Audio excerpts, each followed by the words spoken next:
Imagine this scenario. A professional bank robber gets out of prison intending to start a new life and retire, only to discover that his former associate has kidnapped his daughter and now demands $10 million for her release. The story takes place in New Orleans. In the middle of the night, a drunken man walks the streets and sings cheerfully. He stops to urinate, only to discover an FBI agent in full gear right in front of him, who quickly takes the loud drunk away. The FBI is trying to set up an ambush, expecting a heist. Agents have a wiretap outside and closely listen to the transmission.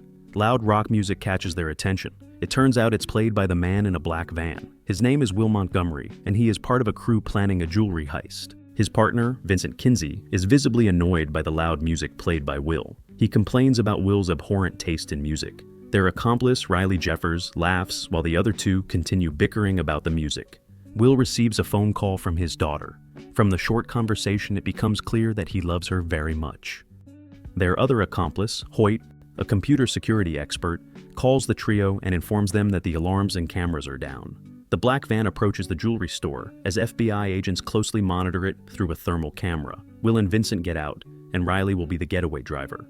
Will starts breaking into the neighboring toy store, cautiously looking over his shoulder. He opens the door, and Vincent follows him inside. Meanwhile, Riley drives away and collects Hoyt.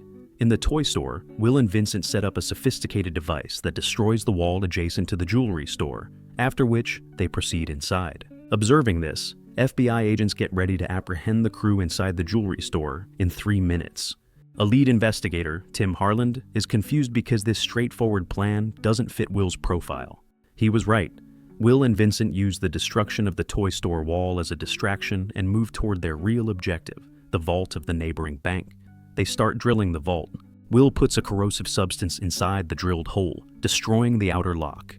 The 3 minutes are up, and the FBI agents get into position. Will uses a sophisticated camera to figure out the mechanism of the inner lock and then opens the vault.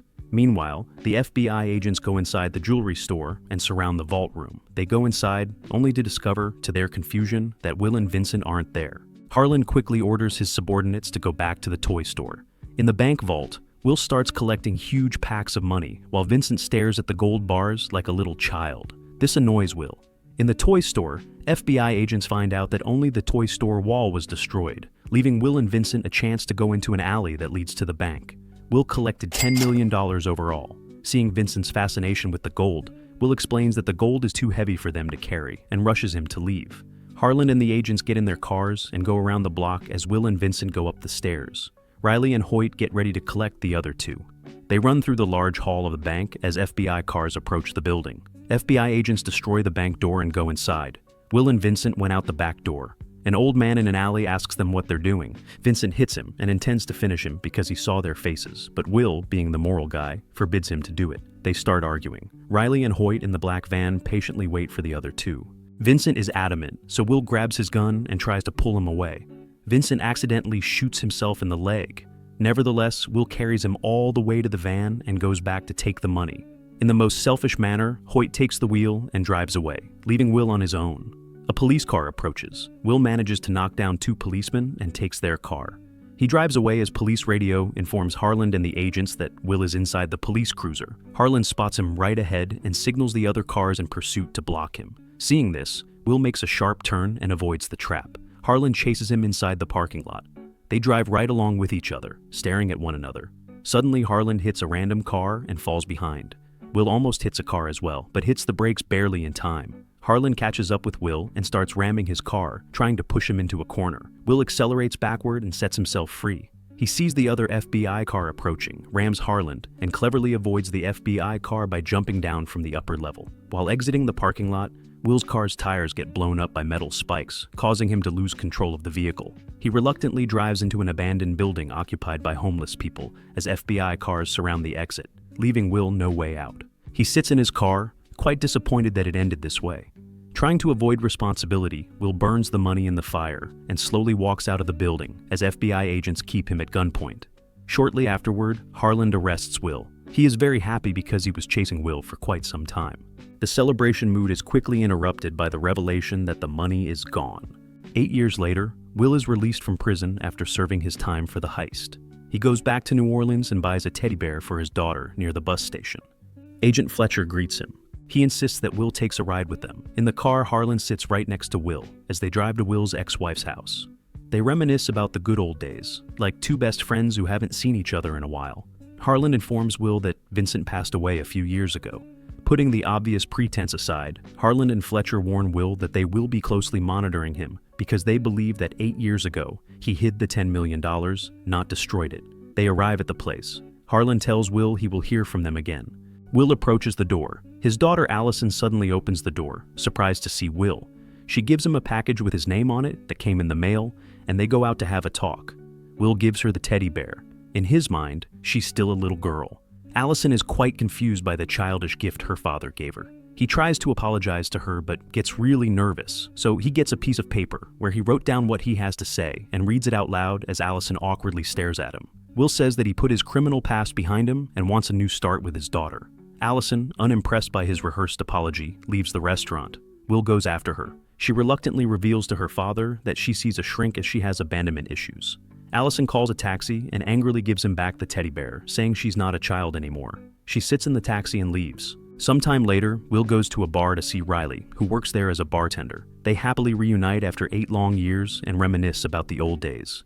Suddenly, a cell phone starts ringing inside Will's package. He opens it up and answers the phone call. In a sudden twist, it turns out that Vincent is alive, despite the rumors of his demise. Will is happy to hear that, but Vincent is angry with Will.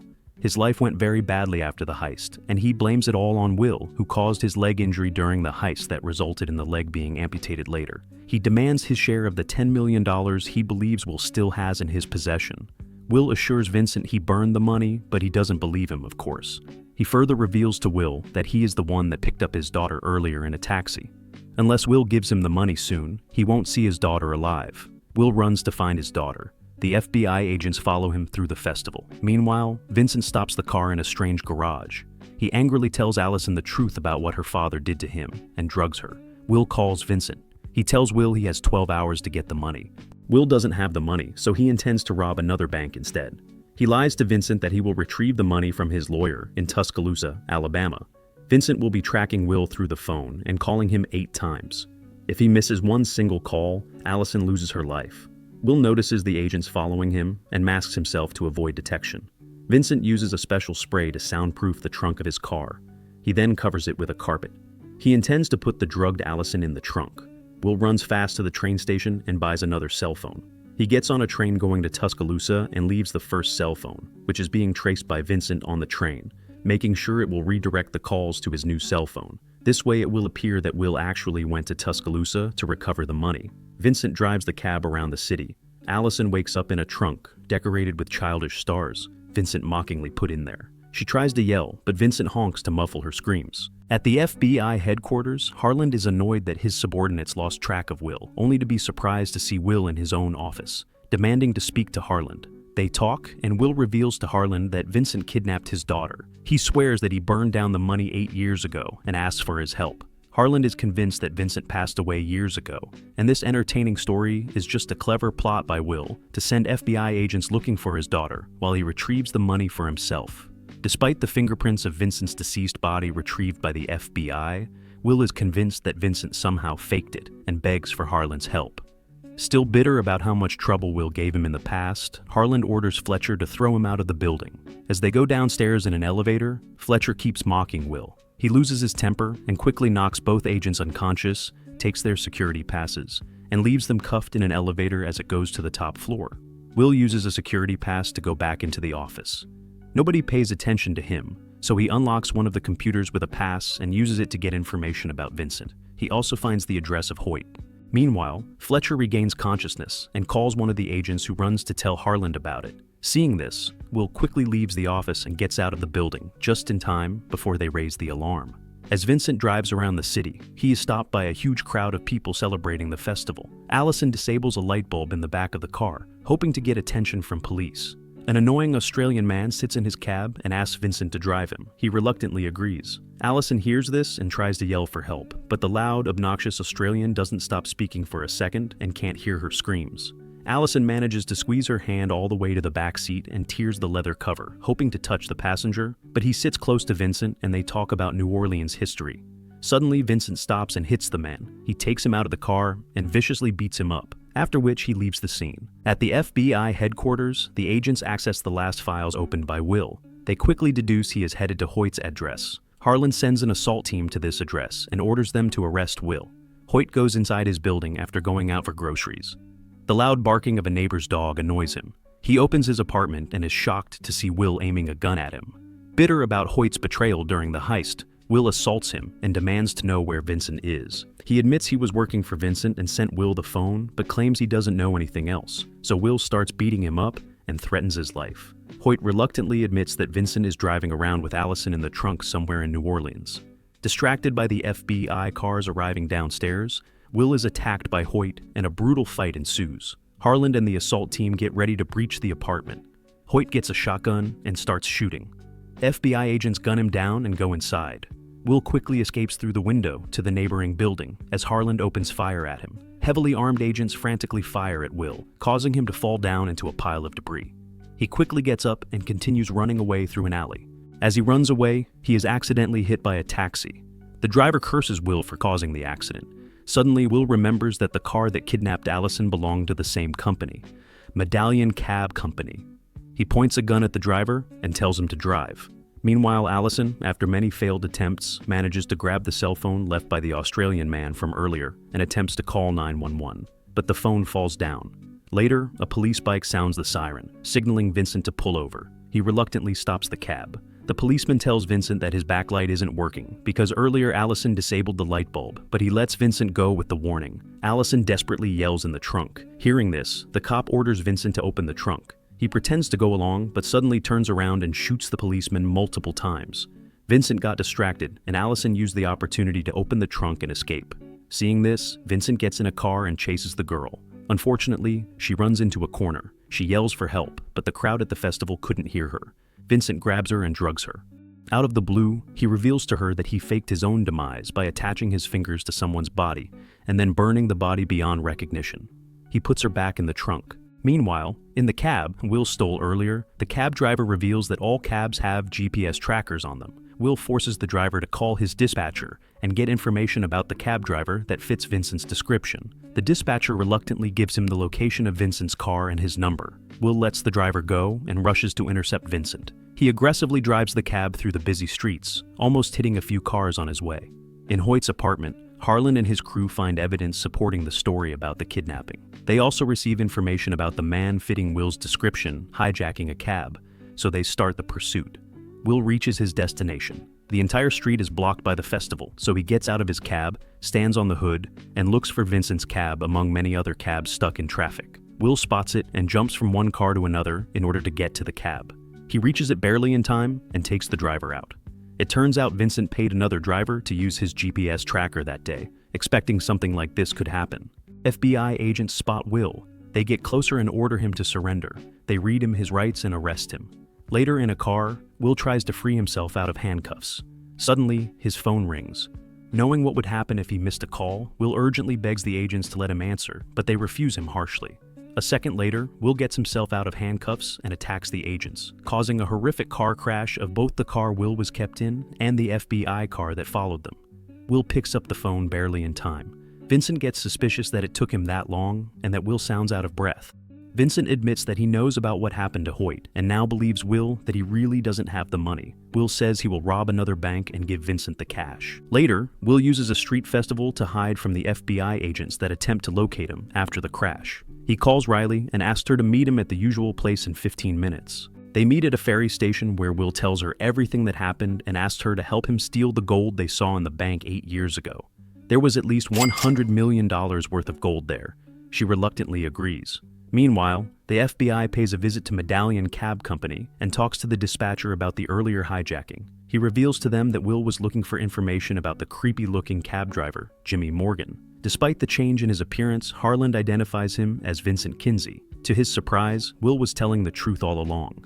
Will breaks into a warehouse and steals the supplies he will need for the heist. He reveals to Riley that he devised the plan for this heist in prison. He and Riley gather the supplies and break into the underground sewer system to go underneath the bank vault. He uses a device with a laser pointer to guide them to the exact location. Once they reach the correct spot, Will assembles a concrete-busting blowtorch that will burn right through the concrete floor of the vault. Harlan, perceptive as he is, quickly figures out that Will needs to rob another bank to pay the ransom for his daughter, and it's very likely he will hit one of the banks he already robbed. The blowtorch went all the way into the vault, so now Will continues using it to melt the gold bars that fall down through the hole in liquid form and go back into a solid form when they're cooled by the water. Riley uses heat-resistant gloves to remove the newly formed pieces of gold as Will continues melting the rest. The fire alarm went off after 5 minutes of the melting process, so Harlan quickly orders his men to go after Will. They arrive at the bank and rush to the vault. In the vault, they are amazed to discover that Will melted the gold. Will pulls a heavy bag with the gold all the way to the exit, after which they put it in a pickup truck and get on a ferry. Harlan is informed about the possible suspects in the pickup truck and orders his subordinates to wait until Will and Riley are off the ferry. FBI agents surround the pickup truck and aim guns at the possible suspects. It turns out it was Riley and a mannequin, a clever diversion, while Will took the gold and drove in a different car in the opposite direction. Vincent drives to an abandoned amusement park outside the town. He calls Will and tells him to get to the park for the exchange. Vincent was stalking the abandoned amusement park earlier in his cab that still had his GPS tracker, so Harlan figures out that this is the place where they're going to meet. Will finally makes it to the park and drives around to find Vincent. They meet near the Ferris wheel. Will gets him the bag with gold and demands his daughter be released. But it's not about money. Vincent hates Will for what happened that night during the heist. Seeking vengeance, he intends to burn Allison, who's still in the trunk of the car. He pours gasoline over the cab and fires a flare. Will tries to stop him, but Vincent ends up setting the car on fire anyway. Will rushes to free his daughter from a burning car. Vincent tries to stop him, but ends up setting himself on fire. Will sits in a car and drives it. He drives it into the water, extinguishing the fire. Will gets out of the car and tries to open the trunk to free Allison, but he can't. The water inside the trunk rises quickly. Vincent has survived. He attacks Will from behind but is quickly beaten by Will, who rushes to get a metal pipe to open the trunk and free his daughter before she drowns. He then uses the pipe to finish Vincent. Will is seriously wounded. Allison, in a panic, asks him to stay with her as he struggles to remain conscious. Luckily, the FBI helicopter spots them before it's too late. Harlan and Fletcher get Will from the ground, put him in a helicopter, and deliver him to a hospital. Much later, Will, Riley, and Allison gather for a barbecue. They are being watched by Harlan and Fletcher, who are still searching for some missing gold from the bank heist. Will discovers a chunk of the melted gold, the exact missing amount, in Riley's truck. He and Riley argue about whether to keep it or get rid of it. After a moment of hesitation, Will seems to throw the gold, and Harlan, relieved that Will has changed, stops his surveillance, being able to finally quit the lifelong chase of Will. It turns out that Will threw a decoy into the water and kept the real gold, which he left on the table. Thanks for watching. Don't forget to like and subscribe for more.